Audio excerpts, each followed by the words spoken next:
Perkenalkan, kami dari kelompok 5 yang pada saat ini akan mempresentasikan materi bab 15, yaitu dengan materi budaya organisasi. Tugas yang diberikan dari Pak Dismas selaku dosen mata kuliah perilaku organisasi kelas D. Sebelum masuk dalam pembahasan materi, izinkan saya memperkenalkan anggota kelompok saya terlebih dahulu dengan saya sendiri, yaitu Swensineria Patri dengan NPM 200425572, dan anggota-anggota saya yang lainnya ada Indah Lestari dan Luis Davin Vesalin Johannes, Sola Gracia, Anastasia, Vino Benetik Andiana, dan baik, slide selanjutnya. Oke, baik, kita akan mulai pembahasan materi pertama. Kita menjelaskan ciri-ciri umum budaya organisasi. Definisi budaya organisasi. Budaya organisasi mengacu pada sistem makna bersama yang dianut oleh anggota yang membedakan organisasi dari organisasi lain. Next. Karakteristik utama yang menangkap esensi budaya organisasi. 1. Kemampuan beradaptasi. Sejauh mana karyawan didorong untuk menjadi inovatif dan fleksibel, serta mengambil risiko dan bereksperimen. 2. Orientasi detail. Sejauh mana karyawan diharapkan untuk menunjukkan sisi analisis dan perhatian terhadap detail. 3. Orientasi hasil.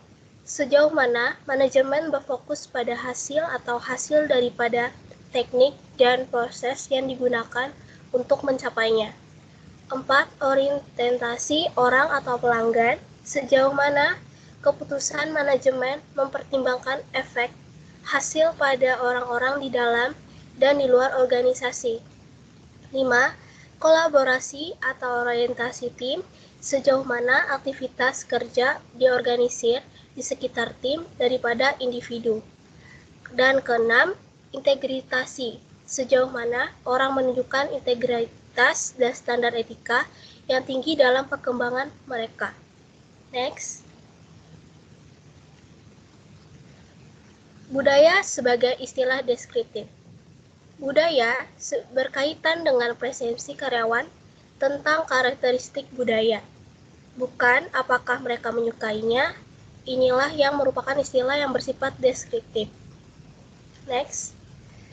Apakah organisasi memiliki budaya seragam? Sebagian besar organisasi memiliki budaya yang dominan dan banyak set subkultur. Budaya dominan mengungkapkan nilai-nilai inti mayoritas anggota berbagai dan yang memberikan organisasi kepribadian yang berbeda. Subkultur cenderung berkembang dalam organisasi besar untuk mencerminkan masalah, situasi, atau pengalaman umum yang dihadapi anggota. Jika organisasi hanya terdiri dari banyak subkultur, budaya organisasi sebagai variabel independen akan secara signifikan kurang kuat. Ini adalah aspek makna bersama dari budaya yang menjadikan alat yang ampuh untuk membimbing dan membentuk perilaku. Next. Budaya kuat lawan budaya lemah. Dalam budaya kuat, makin banyak anggota menerima nilai-nilai inti dan makin besar komitmen mereka pada nilai-nilai itu, maka makin kuat budaya tersebut. Budaya kuat akan mempunyai pengaruh yang besar pada perilaku anggota-anggotanya, karena tingginya tingkat kebersamaan dan intensitas akan menciptakan iklim internal atas pengendalian perilaku yang tinggi, dan secara langsung budaya kuat akan mengurangi kecenderungan tingkat keluar masuknya karyawan. Sedangkan dalam budaya lemah, karena kurangnya tingkat kebersamaan dan kecilnya tingkat komitmen, maka cenderung mengalami keluar masuknya karyawan. Next. Fungsi kebudayaan. Peran yang menentukan batas, menyampaikan rasa identitas bagi anggota, memfasilitasikan generasi komitmen, meningkatkan stabilitas sistem sosial, dan berfungsi sebagai mekanisme pengambilan rasa dan kontrol. Budaya bisa berdampak positif atau negatif bagi organisasi. Budaya adalah peran yang menentukan batas, menyampaikan rasa identitas bagi anggota, memfasilitasi generasi komitmen, meningkatkan stabilitas sistem sosial, dan budaya berfungsi sebagai mekanisme pengambilan rasa dan kontrol untuk membimbing dan membentuk sikap dan perilaku karyawan. Oke, baik. Sekian dari saya. Selanjutnya presentasi akan dilanjutkan oleh teman saya. Silakan Indah Lestari. Saya akan menjelaskan tentang membandingkan efek fungsional dan disfungsional budaya organisasi, manusia, dan organisasi. Yang pertama, budaya menciptakan iklim. Iklim organisasi mengacu pada persepsi bersama yang dimiliki anggota organisasi tentang organisasi dan lingkungan kerja mereka. Aspek budaya ini seperti semangat tim di tingkat organisasi, ketika setiap orang memiliki perasaan umum yang sama tentang apa yang penting atau seberapa baik segala sesuatunya bekerja. Efek dari sikap ini akan lebih dari jauh bagian individu. Iklim tempat kerja yang positif secara keseluruhan telah dikaitkan dengan kepuasan pelanggan dan kinerja keuangan yang lebih tinggi. Yang kedua, dimensi etis budaya. Budaya organisasi tidak netral dalam orientasi etis mereka, bahkan ketika mereka tidak secara terbuka mengejar tujuan etis, seiring waktu, budaya etis atau konsep bersama tentang perilaku benar dan salah di tempat kerja itu berkembang sebagai bagian dari iklim organisasi. Iklim etis mencerminkan nilai-nilai sebenarnya dari organisasi dan membentuk keputusan etis pembuatan anggotanya. Yang ketiga, teori iklim etis atau ECT dan indeks iklim etis atau ECI mengkategorikan dan mengukur dimensi etika budaya organisasi. Para peneliti telah mengembangkan teori iklim etis atau ECT dan iklim etis dan indeks iklim etis atau ECI untuk mengkategorikan dan mengukur dimensi etika budaya organisasi. Dari 9 kategori iklim yang teridentifikasi, 5 ditemukan paling umum di organisasi: instrumental, kepedulian, kemandirian, hukum, dan kode, dan aturan. Masing-masing menjelaskan pola pikir umum, harapan, dan nilai-nilai para manajer dan karyawan dalam hubungannya dengan organisasi mereka. Organisasi sering maju melalui kategori yang berbeda saat mereka bergerak melalui siklus hidup bisnis mereka. Yang keempat, keberlanjutan. Sesuai dengan namanya, keberlanjutan mengacu pada praktik yang dapat dipertahankan dalam jangka waktu yang sangat lama, karena alat atau struktur yang mendukung praktik tidak rusak oleh proses. Satu survei menemukan bahwa sebagian besar eksekutif melihat keberlanjutan sebagai bagian penting dari kesuksesan masa depan. Yang kelima, budaya dan inovasi. Perusahaan yang paling inovatif seringkali dicirikan oleh keterbukaan mereka, tidak konvensional, kolaboratif, didukung oleh visi, dan mempercepat budaya. Perusahaan rintisan seringkali memiliki budaya inovatif menurut definisi karena mereka biasanya kecil, gesit, dan fokus pada pemecahan masalah agar dapat bertahan dan tumbuh. Yang keenam, budaya sebagai aset. Budaya yang dapat secara signifikan berkontribusi pada bottom line organisasi dalam banyak cara. Masih banyak lagi kisah sukses bisnis karena budaya organisasi yang sangat baik daripada kisah sukses meskipun budaya yang buruk. Dan hampir tidak ada kisah sukses karena yang buruk. Selanjutnya, budaya sebagai liabilitas. Sementara budaya tentu saja dapat meningkatkan organisasi. Itu juga bisa menjadi liabilitas. Kita dapat mengidentifikasi beberapa elemen disfungsional. Elemen pertama melibatkan institusionalisasi, artinya menjadi dilembagakan, yaitu ia dihargai untuk dirinya sendiri dan bukan untuk barang atau jasa yang dihasilkannya. Dan ia menjalani kehidupannya sendiri terlepas dari para pendiri atau anggotanya. Itu tidak gulung tikar, bahkan jika tujuan awalnya tidak lagi relevan. Mode perilaku yang dapat diterima menjadi sangat jelas bagi anggota. Dan meskipun ini tidak sepenuhnya negatif, itu berarti perilaku dan kebiasaan yang harus dipertanyakan dan dianalisa menjadi diterima begitu saja, yang dapat menghambat inovasi dan menjadikan pemeliharaan budaya organisasi sebagai tujuan itu sendiri. Selanjutnya, kedua, budaya adalah liabilitas ketika nilai-nilai bersama tidak sesuai dengan nilai-nilai yang akan memajukan efektivitas organisasi, sehingga menjadi penghalang untuk berubah.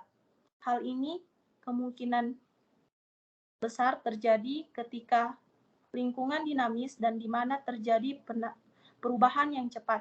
Budaya yang mengakar mungkin tidak lagi sesuai. Ketiga adalah hambatan keragaman. Perilaku dan kekuatan yang beragam cenderung berkurang dalam budaya yang kuat ketika orang berusaha untuk menyesuaikan diri.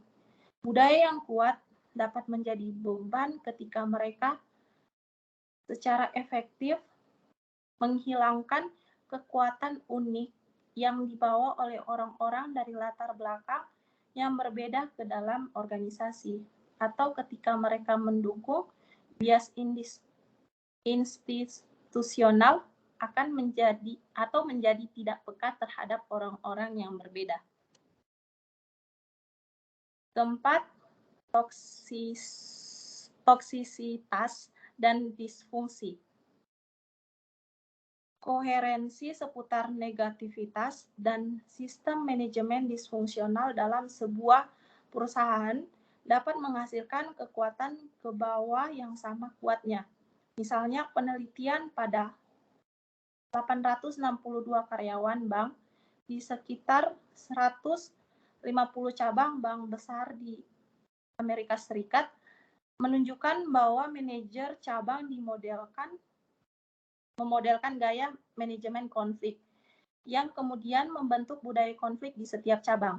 Kelima, hambatan akuisisi dan merger. Kompatibilitas budaya telah menjadi perhatian utama ketika mempertimbangkan akuisisi dan atau merger. Sebuah survei oleh perusahaan konsultan Bain & Company mengungkapkan bahwa 70% dari merger gagal mencapai tujuan keuangan mereka. Selanjutnya akan dijelaskan oleh teman saya. Selanjutnya, mengidentifikasi faktor-faktor yang menciptakan dan mempertahankan budaya organisasi. Nah, penciptaan budaya terjadi dalam 3 cara. Pertama, itu pendiri hanya memperkerjakan dan mempertahankan karyawan yang berpikir dan merasakan hal yang sama dengan mereka sendiri. Kedua, mereka ini mensosialisasikan cara berpikir dan perasaan karyawan. Dan pada akhirnya, perilaku sendiri mendorong karyawan untuk mengidentifikasi dengan mereka dan menginternalisasi keyakinan, nilai, dan asumsi mereka. Ketika organisasi ini berhasil, kepribadian pendiri menjadi tertanam dalam budaya. Next.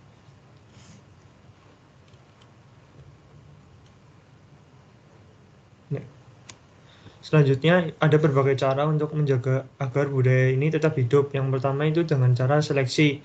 Nah, tujuan dari seleksi ini untuk mengidentifikasi dan memperkerjakan individu dengan pengetahuan, keterampilan, dan kemampuan untuk melakukan dengan baik. Nah, seleksi menjadi jalan dua arah, memungkinkan pemberi kerja dan pelamar untuk menghindari ketidaksesuaian dan untuk mempertahankan budaya organisasi dengan menghapus mereka yang mungkin merusak nilai-nilai dari inti maupun itu baik atau buruk. Yang kedua ini ada top management atau manajemen puncak. Nah, tindakan manajemen puncak memiliki dampak besar pada budaya organisasi. Melalui kata-kata dan perilaku, eksekutif senior menetapkan norma-norma yang menyaring organisasi. Yang ketiga ini ada sosialisasi, yaitu proses agar karyawan beradaptasi dengan budaya. Next. Kemudian ada tahapan dalam proses sosialisasi. Yang pertama itu pre-arrival stage. Itu periode pembelajaran dalam proses sosialisasi yang terjadi sebelum karyawan baru bergabung dalam organisasi. Nah, tahap prakedatangan ini mengakui bahwa setiap individu ini tiba dengan seperangkat nilai, sikap, dan harapan tentang pekerjaan dan organisasi. Terus yang kedua ada the encounter stage, yaitu tahap pertemuan. Nah, pada saat masuk ke dalam organisasi ini, karyawan baru ini memasuki tahap pertemuan dan menghadapi kemungkinan bahwa harapan tentang pekerjaan, rekan kerja, bos, dan organisasi secara umum mungkin berbeda dari kenyataan mereka. Yang ketiga ini ada the metamorphosis stage. Karyawan baru berubah dan menyesuaikan diri dengan pekerjaan, kelompok kerja, dan organisasi. Next. Nah, setelah melalui tahap sosialisasi ini, maka akan menghasilkan produktivitas, komitmen, dan turnover. Next. Nah, budaya asli organisasi ini berasal dari filosofi pendiri dari perusahaan tersebut dan sangat memengaruhi kriteria perekrutan karyawan dalam perusahaan. Nah, keberhasilan sosialisasi ini tergantung pada adanya kesamaan nilai-nilai karyawan baru dengan nilai-nilai dari organisasi dalam proses seleksi, dan pada komitmen manajemen puncak terhadap program sosialisasi. Nah, tindakan manajemen puncak mengatur iklim umum organisasi, termasuk perilaku apa yang dapat diterima dan apa yang tidak, dan karyawan mempertahankan dan melestarikan budaya tersebut. Next. Selanjutnya akan dijelaskan oleh teman saya. Terima kasih. Kemudian di sini bagaimana budaya ditransmisikan kepada karyawan. Budaya ditransmisikan kepada karyawan dalam beberapa bentuk. Yang paling kuat adalah sebagai berikut. Yang pertama adalah cerita. Berikut ini adalah sepenggal cerita mengenai sejarah pendiri suatu perusahaan yang dapat dijadikan salah satu bentuk penjelasan mengenai cerita sebagai budaya yang dapat ditransmisikan kepada karyawan. Ketika di suatu organisasi, perusahaan Nike banyak menceritakan bagaimana salah satu pendiri dan pelatih olahraga Oregon, Bill Bowerman, pergi ke bengkelnya dan menuangkan karet ke dalam waffle iron untuk membuat sepatu lari yang lebih baik. Mereka berbicara tentang semangat inovasi Nike. Ketika karyawan baru mendengar kisah perjuangan bintang lari Oregon Steve untuk menjadikan lari sebagai olahraga profesional dan capai peralatan kinerja yang lebih baik, mereka belajar tentang komitmen Nike untuk membantu para atlet. Kemudian yang kedua ada ritual. Ritual adalah rangkaian aktivitas berulang yang mengekspresikan dan memperkuat nilai-nilai kunci organisasi. Tujuan dari apa yang diritualkan ini yaitu tujuan apa yang paling penting dan atau orang mana yang penting versus mana yang dapat dibelanjakan. Beberapa perusahaan memiliki ritual non tradisional untuk membantu mendukung nilai budaya mereka. Contohnya adalah perusahaan Kimpton Hotels and Restaurant. Kemudian yang ketiga ada simbol material. Tata letak kantor, pusat perusahaan, jenis mobil eksekutif, puncak yang diberikan, dan ada tidaknya pesawat perusahaan adalah beberapa contoh dari material simbol. Dan yang terakhir adalah bahasa. Banyak organisasi dan subunit di dalamnya menggunakan bahasa untuk membantu anggota untuk mengidentifikasi budaya, membuktikan penerimaan mereka terhadap budaya tersebut, dan membantu melestarikannya. Istilah untuk menggambarkan peralatan, petugas, individu kunci, pemasok, pelanggan, atau produk yang berhubungan dengan bisnis. Karyawan baru pada awalnya mungkin kewalahan oleh akronim dan jargon yang ada. Setelah berasimilasi, bertindak sebagai denominator umum untuk menyatukan anggota budaya dan subkultur tertentu. Kemudian selanjutnya akan dijelaskan oleh teman saya.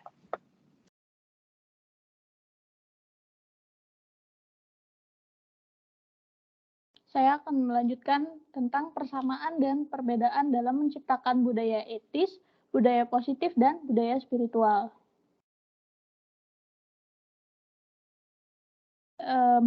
Menciptakan budaya organisasi yang beretika.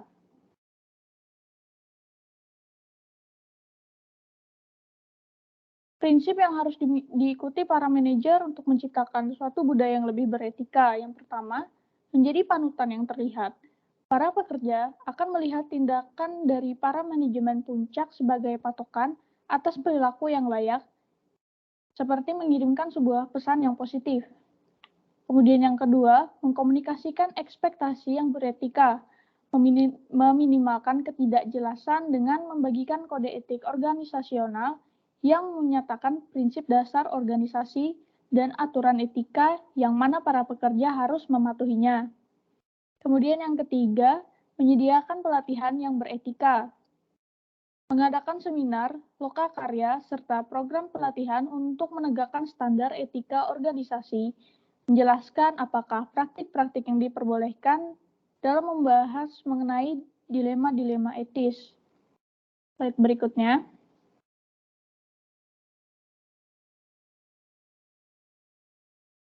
Pemberian imbalan atas tindakan beretika yang tampak dan memberikan hukuman atas tindakan yang tidak beretika. Menilai para manajer mengenai bagaimana keputusan mereka yang diukur atas kode etik organisasi. Meninjau sarana demikian pula dengan tujuan akhir. Memberikan imbalan yang tampak bagi mereka yang bertindak secara etis dan memberikan hukuman yang mencolok bagi mereka yang bertindak secara tidak etis. Kemudian yang kelima, menyediakan mekanisme perlindungan. Carilah mekanisme yang formal sehingga setiap orang dapat mendiskusikan dilema etika dan melaporkan perilaku tidak etis tanpa takut ditegur. Slide berikutnya.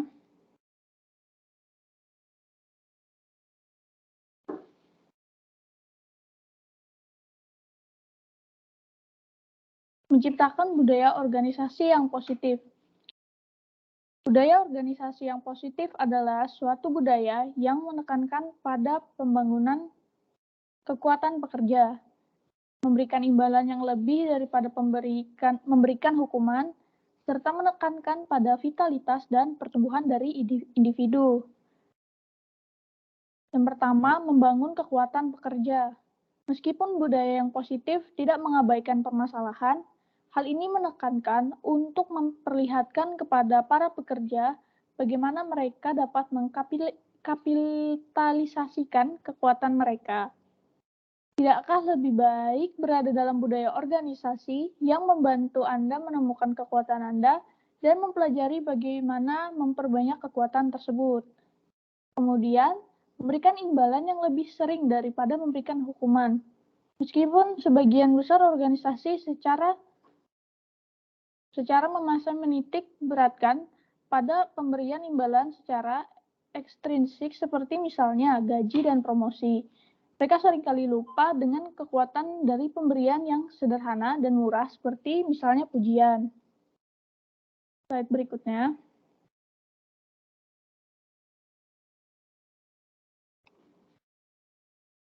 Menekankan pada vitalitas dan pertumbuhan. Tidak ada organisasi yang akan memperoleh hasil terbaik dari para pekerja yang melihat mereka sendiri hanyalah sebagai roda pada mesin. Suatu budaya yang positif akan menghargai perbedaan di antara pekerjaan dengan karir. Ini menunjukkan bukan hanya apa yang pekerja berikan kontribusi bagi efektivitas organisasional, tetapi bagaimana juga organisasi dapat membuat unggulan menghargai nilai yang membantu orang untuk bertumbuh. Kemudian, batasan dari budaya yang positif. Terdapat manfaat untuk menetapkan suatu budaya yang positif, tetapi sebuah organisasi juga perlu untuk menjadi objektif dan tidak mengejar titik selain efektivitas. Slide berikutnya.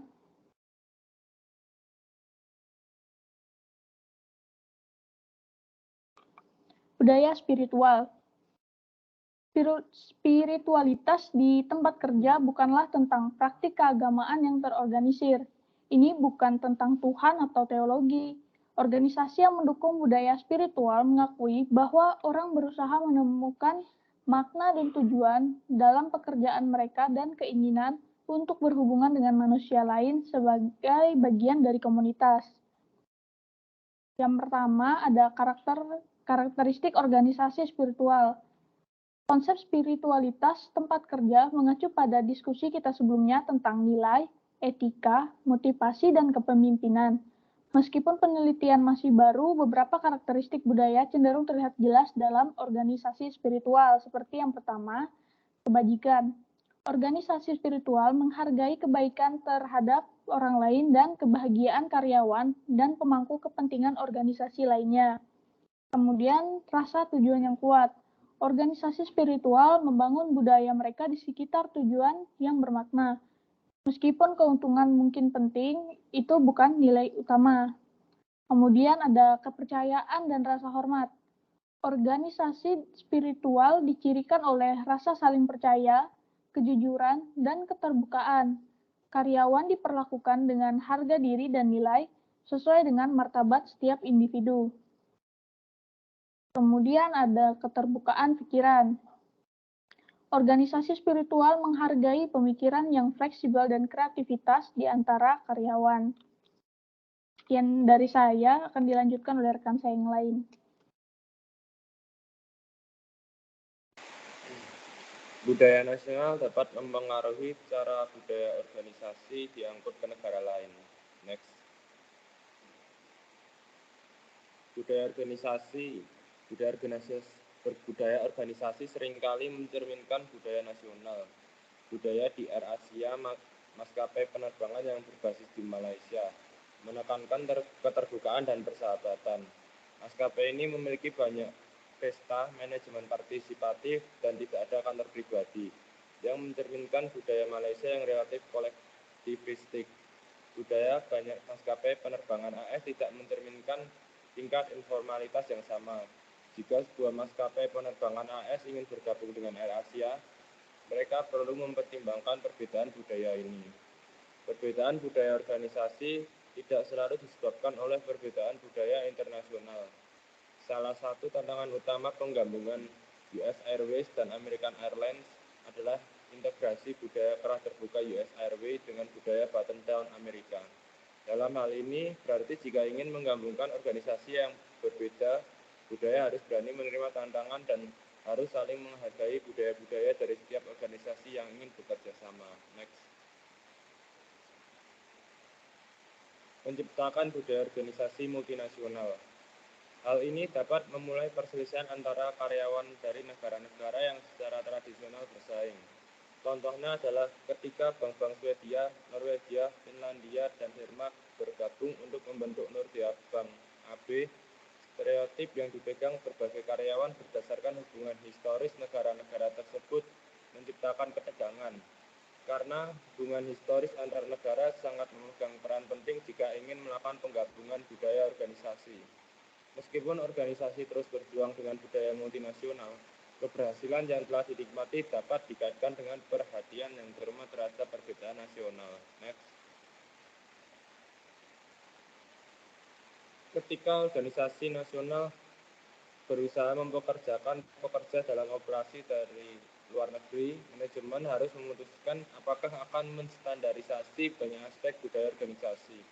Misalkan, haruskah organisasi menawarkan rencana kesehatan dan inisiatif keseimbangan kehidupan kerja dari negara asal ke kantor satelit? Atau haruskah mereka menyesuaikan rencana dengan norma masing-masing masyarakat keduanya? Sekian dari kelompok kami, terima kasih.